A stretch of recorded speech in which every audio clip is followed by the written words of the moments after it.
dear friends. It's Carly. Welcome to another episode of the I Learned podcast. I am so glad you're here. Whatever time of day you are listening to this, I'm sending you a big, beautiful good morning. I personally am cozied up with a cup of coffee, probably like my fifth or sixth one. Don't tell anybody. I kind of abuse the coffee. Hello, my name is Carly, and I'm a coffee addict. So that's a thing. Starting off at the top with personal revelations. I like it. I've been away.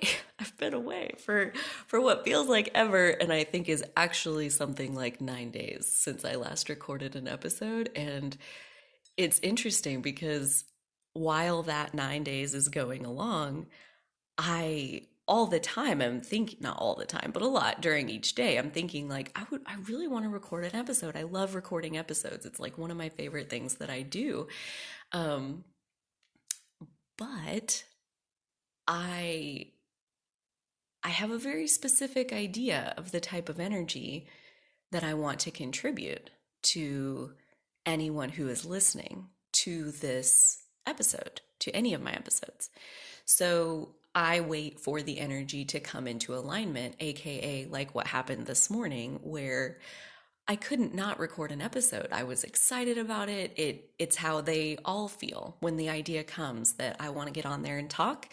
And I'm going to say like 7 times out of 10, I have no idea what I'm going to say, just like today. But as I get in there and get going, the words are ready.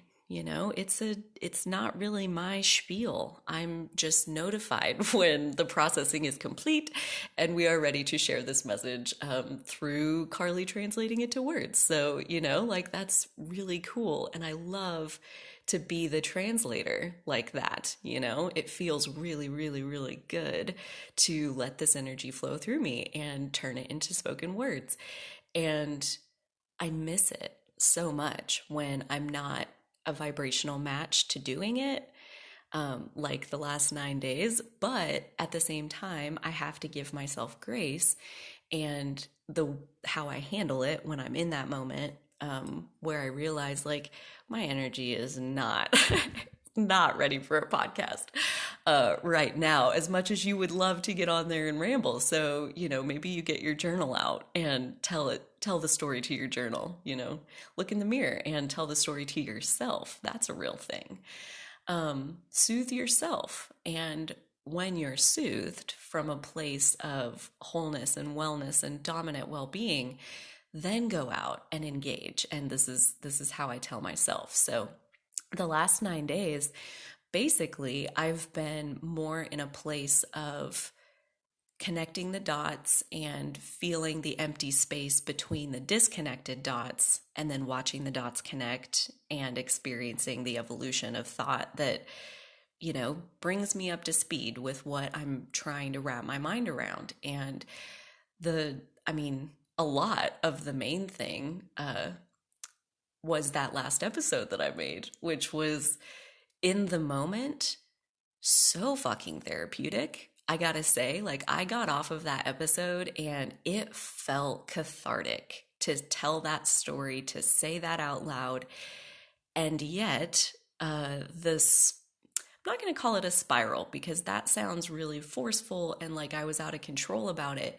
And I really wasn't, but there was definitely aftershocks, I think, of what have I done? Like, what have I done? What am I thinking? Like, oh my God, like people can hear you when when you say those things. And like really second guessing, like, should I have done that? Like, should I have told that story? Mostly thinking about it from the perspective again of like, I've merged my spiritual self and my public self, and this whole unfolding from the last episode is taking place in my hometown where I physically am. These people know me in real life, so like this is not just a happening on the internet kind of thing. And so like I'm making real ripple effects by using my voice and telling these stories that are, unfortunately 100% true. And yet I still wonder, like, should I be revealing all of that? Like, are there going to be consequences of me telling that story? Um, so it's been really interesting and it's funny. I tend to have like, you know, anyways, we'll just leave that there. But the way that I eventually wrapped my mind around, hell yes, I should be telling this story. It's what happened. If he doesn't like the fact that I'm telling this story, he shouldn't have behaved that way. And I do I do see myself as an advocate for equality and human rights in general, that we all be treated like the sentient beings that we are, you know, like we all deserve that. So when I see anyone being mistreated, not just myself, it really pisses me off. You know, like I feel like I absolutely want to use my voice and tell my story towards the end of people understanding that if you're being mistreated, that's not normal. That's wrong. That's, you should not be treated that way. Um, Even when the person who's doing it is acting like it's totally normal and that you're the one that's being weird about it. Like, no, it's not normal for people to make you uncomfortable. It's not normal for people to consistently blow past your boundaries. It's not normal for them to get mad at you when you don't want to talk to them. Like, that's none of that's normal. And I'm a big fan of normalizing treating each other with kindness and respect. So, absolutely, I came down on the side of yes, I was very much meant to tell that story. It was good for my own processing, like in the short term. And then this last week, coming to that realization through the help of John Oliver, I think I might have mentioned him at one point, can't remember. He does a show on HBO called Last Week Tonight with John Oliver. And it's a news show, technically. He doesn't call himself a news person, he calls himself a comedian. But he does very well researched deep dives into specific topics. And he has done like a deep dive on leaders like Kim Jong Un and I'm going to mess up his name, Xiao Jinping or something like that. The whatever he's called in China, and Putin, and several, many on Trump. And he's going against people who, like, they already have a history of like fucking with people's physical safety, you know, to put it mildly. And he's telling the truth. He's researching and he's painting an accurate picture of what happens and what's happening and what happened in the past. And he, I'm, I really admire that. I really admire that, you know, at a certain point, we have to validate what's real, like what's really going on. And sometimes that means upsetting the people who might scare you. And that was a very interesting lesson to process this last week or so. Like, I had no idea that I was signing up for that. But at the end of the day, I mean, and I think I even said this in the last episode, like, I'd risk a lot to be my authentic self. I'm getting so much more comfortable in my voice and in talking about my true self and who I'm allowing myself to be, which is getting so much closer to my true self. And to see someone get so bent out of shape about what I'm doing only helps me further clarify that, yeah, I mean, I guess I don't really care about that because that's not the point. The me validating my own individual authenticity, that's the point. Me fulfilling the purposes that brought my soul forward into this life, that's the point. So I personally believe that when we upset people, we're just planting seeds for them anyway, for their own processing and their own soul's evolution and helping them clarify what lessons they're working on. So I think in that sense, like, I served a purpose for Joe, and, you know, pissing him off and whatever else like that he's experiencing. Um, that's what he's going through, and that's for his own soul's evolution. I genuinely believe that. So I also practice like giving him space to complete his soul's evolution. I'm doing my work. I'm going to let his work be in his court, and just, that's that. So it's been a really fascinating 9 days of processing.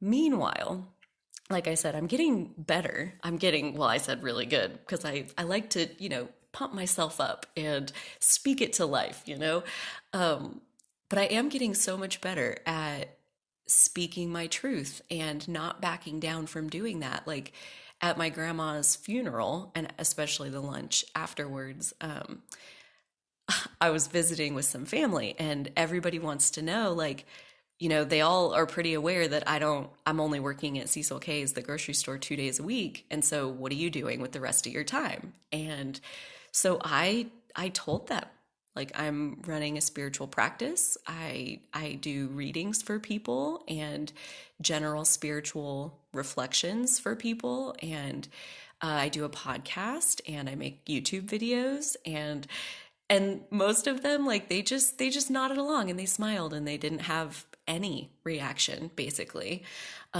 which is definitely better than a harsh reaction. So I feel like life just continues to give me the opportunities to practice using my voice and practice speaking my true self into being. And I was talking yesterday on the group chart reading that I do on Wednesday mornings about there's two very different pieces to being your true self. One is to know who that is. That's absolutely the first step, is to be clear about who you really are. And then the second part is to allow yourself to be that. And those are two very different things. They happen on their own schedules. They're different stages of evolution. Like, one of them is the butterfly stage, one of them is the caterpillar stage. Like, being your real self out and amongst the other people where they can see you, where you're risking being seen in your full, whole self. They can love it, they can hate it, but you're going to be your true self. That is what I'm trying to get to. I'm working on it. And that's what I'm saying. I'm making progress. I'm definitely moving in that direction. I can see that happening, and that's exciting. And I think, just like so many other pieces of spiritual development, I mean, there's no top end on that spectrum of how good it can get. So the fact that I've tipped into feeling good about how I'm using my voice and how freely that's flowing, I mean, I'd say that's success. I feel good about my voice. Like, that has not always been the case. Like, even just a couple months ago, like, that was not the case. Like, wow, it's so cool. Oh yeah, to get to just stop and realize, like, how far you've come. To take a second and remember back when, like, for me, like, back when my voice felt stifled, back when I absolutely was not going to be my spiritual self on my personal Facebook page, because how's that going to impact Cecil K's? How's that going to impact my family? How's that going to impact me? What are people going to think about it? Like, that used to be where I was, like, even not just too long ago, like within the last few months, that's where I was. And I mean, whatever my continual evolution, the part that I'm doing right now is to merge the spiritual self with my whole self, to integrate that piece fully, to just be that. And that is a new level of being proud of myself. That's a new level of self-acceptance. And yeah, I mean, I've never been to this level before. I'm in new territory as far as my life goes. Um, and I can't even get over how exciting that is. So yeah, yeah. Hmm.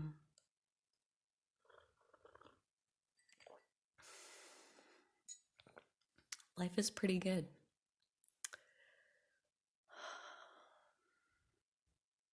And honestly, I love that I did wait 9 days to come back in here and talk again, because it's that important to me that the energy be lined up the way that I intend for it to be. Like Abraham Hicks talks a lot about we're each the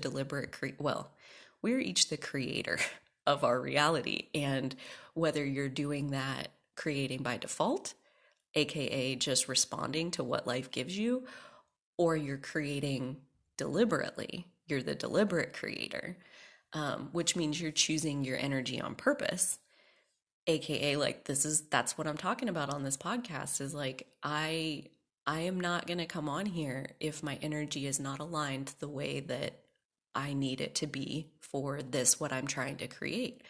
Same thing as if, you're painting a picture on a canvas and you have red on your paintbrush, but you really want to use blue, you wouldn't rub the paintbrush on the canvas. Like that doesn't make any sense. You're putting red on it and you don't want to put red on it. You want to put blue on it. So maybe you need to go rinse off your paintbrush and, then get some blue on it, then rub it on the canvas. So that's very much how I go about making these episodes as well, to make sure that I'm holding the right energy that I mean to hold. And is that energy perfect? No.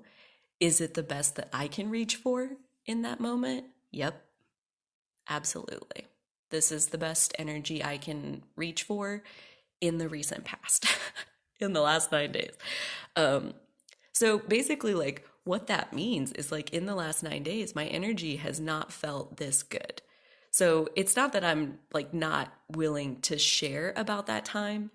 It's more like, I don't want you to hear about it. I don't want your ear holes to soak up that energy through my voice. Like, I'm responsible for what energy gets encoded in these episodes because when you listen to it, I hope to have an uplifting impact. And if I don't feel good, if my energy doesn't feel good, if my overall vibe is running low, then it increases the likelihood that instead of pulling you up, I'm going to pull you down.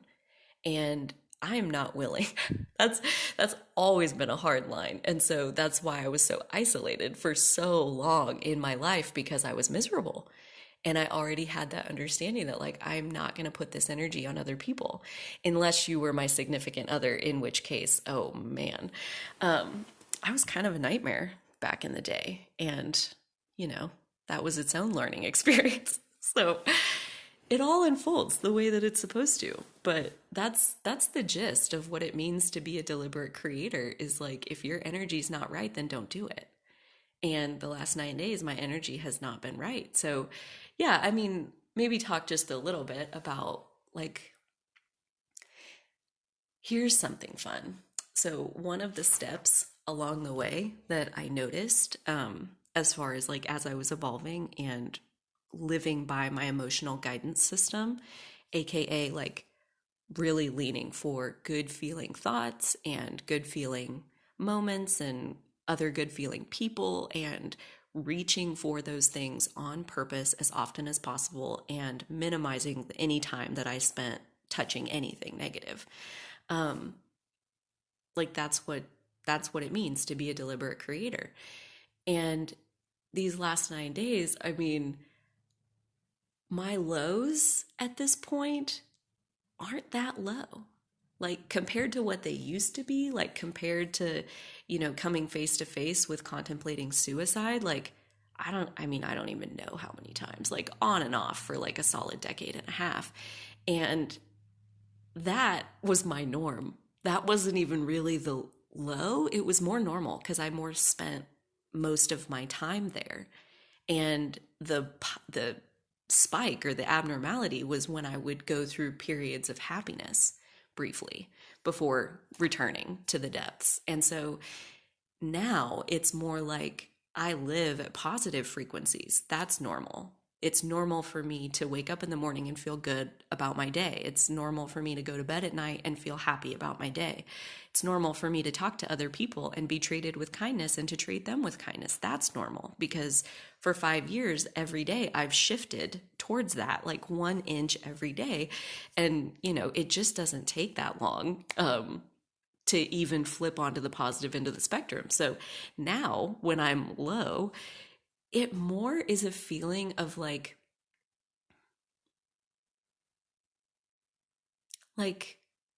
the absence of happiness. It doesn't really feel like sadness. It doesn't really feel like anger or frustration or hopelessness by any means. Like it's not even close to that. It's more like I'm just not like vibrating with enthusiasm over my life. I'm more just still. I'm I'm still. And so the vibration that I can reach for in even from that place is content. So like when my energy gets low, I try to reach for I mean I have everything that I need. There's nothing missing. I have all the space that I require for rest and relaxation. Um I know because of what I've learned over the last several years that my energy will come back. I mean, that's basically what I realized was like between the heavy amount of processing that came out of the last episode, and I did a talk for a friend's meetup group called Astro 101, which was totally fun and available on my YouTube channel if you want to check that out. Um, and that's been on the calendar since December. So I've been looking forward to that for a really long time.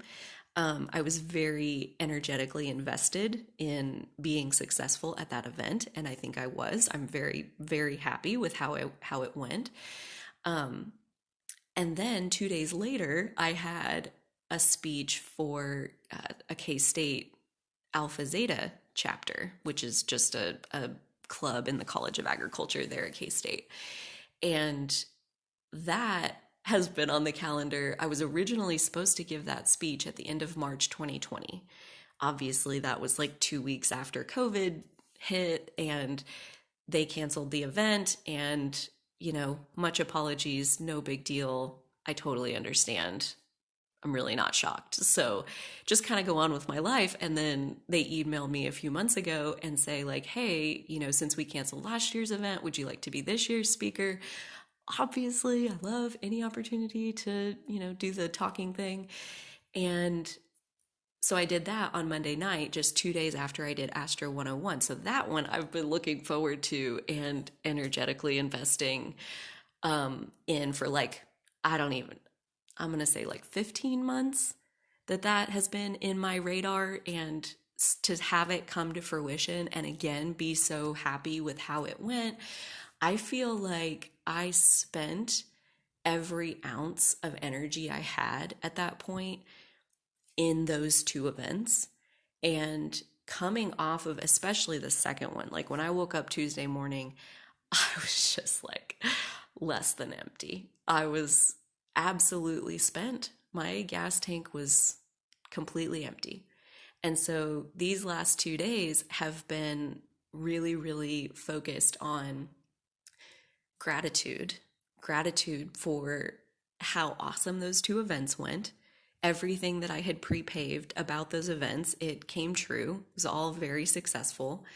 And I'm really happy with how I spent that energy. And now, coming off of that, my gas tank is empty. So it will require a minute to get my own vibrancy, my own thriving, get the momentum back up on that. Because I spent my energy. I'm out. I gotta wait till next paycheck to refill my bank account, like that's all it is to it. And so that mindset has helped me a lot to not so much to come up out of my lows, but more so to be comfortable there, to just get comfy. Be like, well, I guess I'm just going to be a zombie today. And, in my world, thankfully, I've created an environment for myself where I have total freedom in my schedule to basically like do whatever my energy needs me to do. And if that's rest, then that's what I do. And that's what the last 2 days have been devoted to, is like getting as much gas back in my gas tank as possible. And today, this morning was no different, like lots of journaling and good morning time and whatnot. Um, so yeah, it's helpful to realize that the energy of our beings fluctuates always. And even when we work our vibration and work our frequency into higher and higher frequencies, you're still going to have highs and lows. Like everything in physical world is relative, everything. And we're not constant. We're constantly evolving and changing. So that energy, there are going to be days when we're flying, when we have wings and we feel like everything is possible and that we have the energy to do it all right now. And then there are going to be days where we lay in our bed and we stare at the wall in complete silence, because that's our version of awake for today. And personally, I have worked really hard on being okay with all of it, and am excited to continue to notice that, like, even when I have my lows, they're not nearly as low as they used to be. And that's the kind of progress I'm after, because that's the kind of progress that you can get better and better and better, and there's no top end to a spectrum like that. So, wow, that went by really fast, 26 minutes later. So I feel good about that. Let's leave that right there. Thank you so much for listening. I've missed you guys, but I'm only going to show up when I'm in a place of love, because I like it that way. And yeah. So until next time, have a good one. Take good care of yourself. Okay, bye.